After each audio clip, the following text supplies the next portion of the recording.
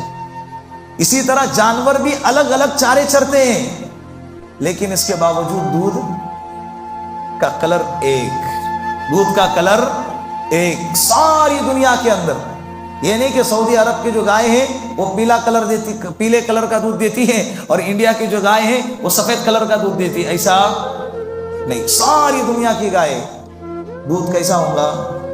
ہاں جب دودھ کے اندر تھوڑا سا کلر بدل جائے تو یہ علامت رکھی ہے اللہ رب العزت نے کہ سمجھ جائے کہ یہ جانور جو ہے حاملہ ہے. یہ جانور کیا ہے؟ حاملہ ہیں. یہ علامت رکھی ہے. پھر اس کے بعد اس کے اعتبار سے اس کے ساتھ ٹریٹمنٹ کیا جائے گا. یہ اللہ کا نظام سورہ نحل میں ہے. قرآن پڑھو گے تو سمجھ میں آئے گا, قرآن پڑھو گے تو سمجھ میں آئے گا. اسی طرح اللہ رب العزت نے آگے سورہ بنی اسرائیل 15واں پارہ, بنی اسرائیل 15واں پارہ, سورہ کہف, یہ 2 سورتیں نازل فرمائی ہیں. بہت واقعات ہیں اس میں. سورہ بنی اسرائیل کی پہلی آیت میں اللہ رب العزت نے اللہ کے رسول صلی اللہ علیہ وسلم کے سفر معراج کو بیان فرمایا. معراج کا سفر, سبحان الذی اسری بعبدہ لیلا من المسجد الحرام الی المسجد الاقصی بارکنا حولہ لنریہ من آیاتنا انہ هو السمیع البصیر. پاک ہے وہ ذات جس نے اپنے بندے کو راتوں رات مسجد حرام سے اٹھا کے مسجد اقصی لے کر گئے. وہ مسجد اقصی جس کے ارد گرد چاروں طرف سے برکتوں سے بھر دیا ہے. اللہ سننے والا ہے, اللہ دیکھنے والا ہے. یہ اللہ کے رسول کا جو معراج کا سفر ہوا نا, یہ راتوں رات ہوا ہے, رات کے کچھ حصے میں ہوا ہے. کروڑوں کلومیٹر کا سفر رات کے کچھ حصے میں اللہ کے رسول صلی اللہ علیہ وسلم کا طے کروایا گیا. اور یہ صرف روحانی سفر نہیں تھا بلکہ جسمانی اور روحانی دونوں کا سفر تھا, دونوں کا سفر تھا. یہ قرآن کریم سے واقعہ اسراء کا ہم کو پتہ چلتا ہے. مسجد حرام سے لے جایا گیا مسجد اقصی تک, مسجد اقصی سے پھر 7 آسمانوں کا سفر کروایا گیا. یہ جو بعض لوگ کہتے ہیں کہ اللہ کے رسول نے یہ خواب میں دیکھا, بعض لوگوں یہ بھی کہتے ہیں کہ یہ اللہ کے رسول نے خواب میں دیکھا. تو خواب میں جب دیکھا ہے تو اس میں اللہ کے رسول کا کمال کیا تھا؟ بہت سارے لوگ دیکھتے ہیں خواب میں ہوا میں اڑ رہے, ادھر گئے ادھر گئے, ساری دنیا کا چکر لگاتے ہیں. اللہ رب العزت نے سبحان الذی کا لفظ استعمال فرمایا. پاک ہے وہ ذات, عظیم قدرت والی ہے وہ ذات جس نے اپنی قدرت سے اپنے بندے کو راتوں رات سفر کروایا. یہ جملہ استعمال کرنے کی کیا ضرورت تھی؟ اگر یہ واقعاتاً سفر خواب کا ہوتا تو یہ جسمانی سفر تھا, جسمانی اور روحانی دونوں کا مجموعے کا سفر تھا. اور اللہ نے اس آیت میں جو ہے نا عبد کا لفظ استعمال فرمایا. کون سا عبد؟ سبحان الذی اسری بعبدہ. بندے کے لیے سب سے کمال کا ٹائٹل اگر کوئی ہے نا یہ غلامی کا ہے, عبدیت کا ہے. اللہ کہہ رہے میرا بندہ, اللہ کیا کہہ رہے؟ اس سے بڑا اللہ کی طرف سے کوئی ٹائٹل نہیں, کوئی ٹائٹل نہیں اللہ کی طرف سے. اور عبد, عبد کے معنی بندہ, اور عبد کا اطلاق جسمانی اور روحانی دونوں کے مجموعے پر ہوتا ہے, جسمانی اور روحانی دونوں کے مجموعے پر. اللہ کے رسول جب یہ سفر کر کے آئے نا, حضرت ام ہانی سے فرمایا, یہ سفر کا تذکرہ کیا. حضرت ام ہانی کہنے لگے یا رسول اللہ یہ جو آپ نے سفر کر کے آئے نا مکہ والوں کو مت بتائیے, مکہ والوں کو لوگ آپ کی تکذیب کریں گے, آپ کو جھٹلائیں گے. لیکن اللہ کے رسول صلی اللہ علیہ وسلم نے بعد میں مکہ والوں کو بتایا. بہت لوگوں نے آپ کی تکذیب کی. جو 9 مسلم جو ابھی مسلمان میں آئے تھے جن کا ایمان کچا اور کمزور تھا, یہ واقعہ سن کر وہ مرتد ہو گئے. اگر یہ خواب کا واقعہ ہوتا تو پھر مرتد ہونے کا مسئلہ کیا تھا؟ پھر تکذیب کا کیا مسئلہ تھا؟ یہ جسمانی واقعہ تھا. یہ کیسا واقعہ تھا؟ یہ جسمانی واقعہ تھا. سن نبوی 9 میں یہ واقعہ پیش آیا جس سفر کے اندر اللہ رب العزت نے ہمیں نماز کا تحفہ عطا فرمایا اللہ کے رسول صلی اللہ علیہ وسلم کے ذریعے. پھر اسی صورت کے اندر اللہ نے ایک آیت نازل فرمائی وَقَضَىٰ رَبُّكَ أَلَّا تَعْبُدُوا إِلَّا إِيَّاهُ وَبِالْوَالِدَيْنِ إِحْسَانًا. آپ کے رب نے فیصلہ فرمایا کہ آپ اللہ کے علاوہ کسی اور کی عبادت نہیں کرو گے, اللہ کے علاوہ کسی اور کی عبادت نہیں کرو گے, اور وَبِالْوَالِدَيْنِ إِحْسَانًا, امی ابا کے ساتھ جو ہے نا اچھائی کا معاملہ کرو گے. اما یبلغن احدکما اما یبلغن عندک الکبر احدہما او کلاہما فلا تقل لہما اف. ان دونوں میں سے اگر کوئی بڑھاپے کو پہنچ جائے, دونوں بڑھاپے کو پہنچ جائے, یا دونوں میں سے کوئی ایک بڑھاپے کو پہنچے اور ایک کا انتقال ہو جائے, تو تمہیں چاہیے کہ تم انہیں اف بھی نہ کہو. کیا نہ کہو؟ اف بھی نہ کہو. اپنے پروں کو ان کے سامنے جھکا دو جیسے پرندہ جھکاتا ہے. اللہ نے ایسی تعبیر بیان فرمائی. وَلَا تَنْهَرْهُمَا, ان کو جھڑکنا نہیں. وَقُلْ لَهُمَا قَوْلًا كَرِيمًا, جب بھی بات کرنا ہے نا نرم انداز سے بات کرنا ہے. والدین بہت قیمتی اللہ نے نعمت ہم کو عطا فرمائی. اللہ جیسے اپنے خدائی میں ایکتا ہے نا, ماں باپ اپنے ماں باپ ہونے میں بھی ایکتا ہے. ماں باپ اپنے ماں باپ ہونے میں بھی ایکتا ہے. کبھی بھی ان کے آگے اونچی آواز میں بات نہیں کرنی چاہیے, کبھی بھی نہیں کرنی چاہیے. اگر آپ کو پٹتا ہے تو ٹھیک ہے, نہیں پٹتا ہے تو خاموش رہو. میں میرے والدہ کے ساتھ میرا آج بھی یہی معاملہ ہے. ابا کے ساتھ بھی ایسا ہی تھا, ابا چلے گئے. امی ہے, اللہ ان کے عمر میں صحت میں عزت میں برکت عطا فرمائے, اللہ ان کو ساری دنیا کی خوشیاں عطا فرمائے. میں کبھی بھی امی کے ساتھ بحث نہیں کرتا, کبھی بھی. امی سناتے ہیں, اور ایسے واقعات بھی امی سناتے ہیں جو واقعات ہم نے ان کو سنائے ہوتے ہیں کبھی, اور ہم کو پتہ ہی ہے نا, ہم نے بخاری پڑھی ہے, ترمذی پڑھی ہے, مسلم پڑھی ہے, ابو داؤد پڑھی ہے, ساری کتابیں ہم نے پڑھی ہیں, ہم کو واقعات پتہ ہے. لیکن ماں سنا رہی, سن لو نا یار. بچپن میں ایسے بک بک بک بک کر کر کے اتنے باتیں غیر ضروری ماں باپ کو سنائے ہیں, سن لیے ماں باپ نے. آج ان کا نمبر آیا ہے تو سننے میں کیا جاتا ہے؟ دوستوں کی بک بک سن لیتے ہیں, گرل فرینڈ کی بکواسیں سن لیتے ہیں, فالتو کی باتیں سن لیتے ہیں, گھنٹوں راتیں گزار دیتے ہیں. جب ماں باپ کی بات آئی تو ٹائم نہیں ہے. کیسے آ رہے چلتے ہوں گے؟ کیا مانگ رہے تم سے بتاؤ؟ مال مانگ رہے, دولت مانگ رہے, جائیداد, کیا مانگ رہے؟ تمہارا ٹائم مانگ رہے. کیا مانگ رہے؟ ٹائم ہے نا. محبت کے ساتھ پیش آؤ. مائیں بہت خوبصورت چیز ہوتی ہے, مائیں بہت پیاری چیز ہوتی ہے. اللہ کے رسول صلی اللہ علیہ وسلم نے فرمایا میرا جی چاہتا ہے کہ میں عشاء کی نماز پہ کھڑا رہوں اور مصلی پہ عشاء کی نماز کے لیے اللہ اکبر کہوں, اور میری امی کمرے سے آواز دے بیٹا محمد, تو میں میری ماں کے لیے اپنی عشاء کی نماز توڑ دیتا اور میں جا کر کہتا اماں لبیک میں حاضر ہوں, بتاؤ کیا حکم ہے. آج موبائل دیکھ رہے, مائیں جب پکارتی ہیں تو موبائل چھوٹ نہیں رہا ہے. اللہ کے رسول نماز توڑنے کا ارادہ ظاہر فرما رہے, اور یہاں کہتے ہیں اماں کیا بک بک لگائی ہے, آ رہا نا, رکو نا, سمجھ میں نہیں آ رہا ہے, چلا کیوں رہے. یہ انداز استعمال کرتے ہیں ماں باپ کے ساتھ. مت کرو یار, بہت قیمتی سرمایہ ہے. ان کا رہنا بھی ہمارے لیے خیر کا سبب ہے, ان کا رہنا بھی ہمارے لیے برکت کا سبب ہے. یہ ہمارے لیے راتوں میں اٹھ کے دعائیں کرتے ہیں. ان کے علاوہ کوئی اور ان کے جیسے جذبات کے ساتھ, ان کے جیسے محبت کے ساتھ دنیا میں کوئی اور دعا نہیں کر سکتا, کوئی اور دعا نہیں کر سکتا. جو محبت, تڑپ, درد, شفقت ماں اور باپ ان دو ہستیوں کے دل میں اپنے اولاد کی ہوتی ہے نا, ان دو کے علاوہ کسی اور کے سینے میں نہیں آ سکتے کبھی بھی. ہمدردی کا ہاتھ تھوڑی دیر کے لیے سر پہ کوئی اور رکھے گا, دنیا تماشا دیکھیں گی, تماشا بنائیں گی, لیکن ماں باپ کی جگہ کوئی اور نہیں لے سکتا. اور بچہ ماں باپ کے سامنے جتنا کھل کے بات کرے گا اتنا کسی اور کے سامنے نہیں کر سکتا. اللہ کے واسطے, اللہ نے اگر آپ کو ماں باپ دیے ہیں, بہت دنیا کے سب سے زیادہ خوش نصیب انسان ہیں آپ, دنیا کے سب سے زیادہ خوش نصیب انسان ہیں آپ, دنیا کے سب سے زیادہ خوش نصیب انسان ہیں آپ. اپنے آپ کو سب سے زیادہ مالدار سمجھے, اور اپنے سے جو بن پڑتا ہے ماں باپ کی ذمہ داری پوری کرے. ماں باپ کو بوجھ نہ سمجھے. ایک ماں باپ 5 اولاد کو پال سکتی ہیں, جب وہی 5 اولاد کے ماں باپ کو پالنے کی باری آتی ہے تو بوجھ بن جاتے ہیں 2 لوگ بوجھ بن جاتے ہیں. ہم تو اپنے ماں باپ کے لیے اپنی زندگی گروی رکھ دیں گے, ہم تو اپنے ماں باپ کے لیے اپنی زندگی قربان کر دیں گے ان کی ایک خوشی کے خاطر. جب جائیں گے تو پھر کس کو امی امی بولیں گے یار, کس کو ابا ابا بولیں گے. ہے قدر کرو, ہے جیسے بھی ہے, جیسے بھی ہے اللہ نے ان کے نیچے قدموں کے نیچے ہمارے لیے جنت کو بچھا کے رکھا ہوا ہے. جنت کا راستہ وہیں سے ہو کے گزرتا ہے. کہاں سے ہو کے گزرتا ہے؟ وہاں سے. اللہ کے رسول نے فرمایا اگر ماں باپ کافر بھی ہوں گے نا ان کا احترام لازمی ہے. 6 سال کی عمر میں اللہ کے رسول صلی اللہ علیہ وسلم کی امی کا انتقال ہو گیا. کتنے سال کی عمر میں؟ 6 سال کی عمر میں. پھر اس کے بعد 40-50 سال اس کے اوپر گزر گئے. تقریباً 52 یا 53 سال کی عمر تھی. مکہ کے لیے اللہ کے رسول آ رہے تھے تو وہ جگہ جہاں پر قبر ہے امیہ حضرت آمینہ کی اللہ کے رسول کی والدہ کی جہاں قبر ہے اللہ کے رسول وہاں گئے قبر پہ اور بچے کی طرح سارے صحابہ کرام دھوپ میں کھڑے ہیں. سمجھ نہیں آیا کہ اللہ کے رسول نے لشکر کو کیسے رکایا, کیوں رکایا. اور اس لشکر سے ہٹ کے قبر پہ گئے اور قبر پہ گھٹنوں کو اٹھا کے اپنے گردن کو اس گھٹنے میں ڈال کے بلک بلک کے رونے لگے.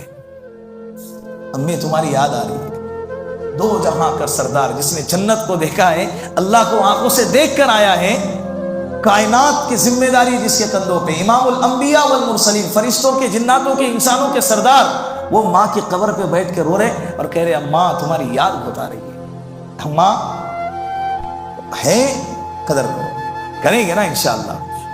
اللہ جس کے بھی ماں باپ ہے اللہ ان کی عمر میں صحت میں برکت عطا فرمائے. جس کے ماں باپ دنیا سے جا چکے ہیں اللہ ان کے قبروں کو نور سے بھر دے, اللہ ان کے قبروں کو جنت کا باغ بنا دے. وآخر دعوانا ان الحمد للہ